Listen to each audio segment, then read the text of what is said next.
Morning guys, Christine, Senior's Attic. Hope you're all getting ready for a nice weekend. Today I'm going to be making a Mercury glass door. So the project I'm working on, it's like a big art deco. I think you might have seen the before picture cabinet. And it has like fretwork and you can see into it. But what my customer wants to do is use it as for storage in her bedroom for clothes.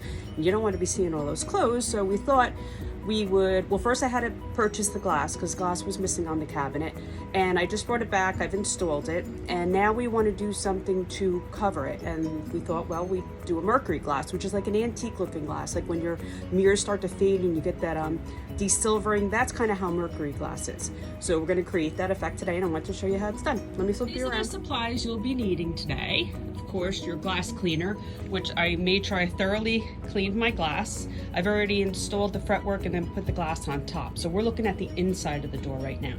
And also marked off the perimeter with tape, so for any overspray.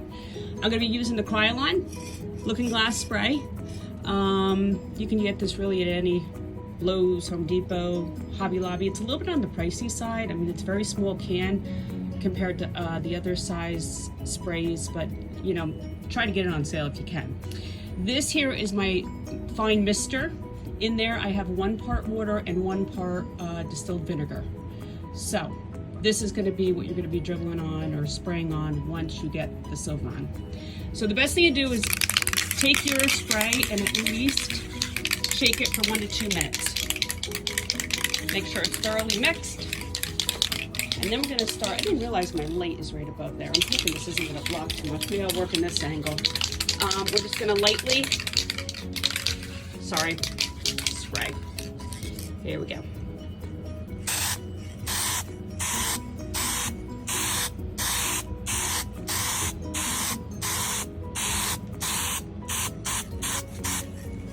I do have my vent fan on going, so hopefully I won't have a lot of overspray in the shop. You can already see where it's starting to dry. See this here? Try to do nice, even strokes. You don't want any running. Like here, it's a little thick. You just gotta be careful. I'm working flat, so I don't have to worry about any drips, but if you're not working flat, you could have drips. Okay. I think that looks pretty good. Get a little bit more in here. And maybe a little more over here. Okay. So it's just about dry. It doesn't have to be dry. Now what you're going to do is you're going to take your mister, this fine mister here, and a paper towel. It doesn't have to be a paper towel. It could be like a soft cloth. I may actually switch over to the soft cloth because I don't want a lot of my silver taken off. So take your mister and you can just spray it.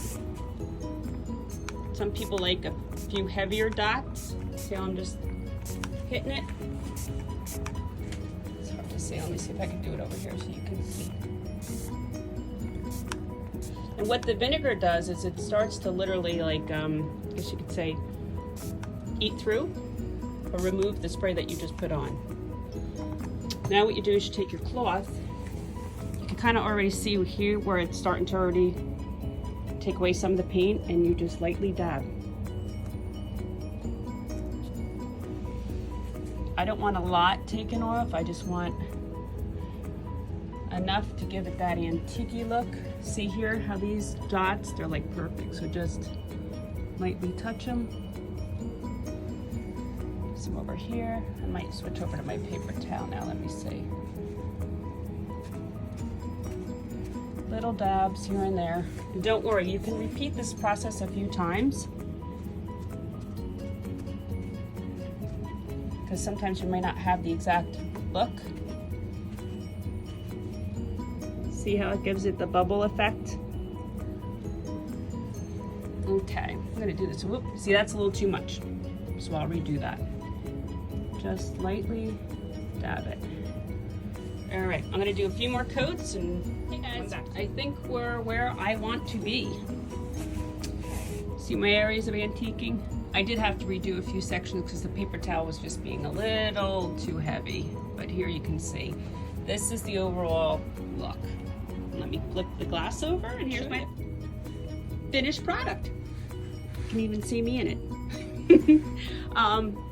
But this is what I'm talking about. So my workbench is behind it, but see how it literally makes a mirror.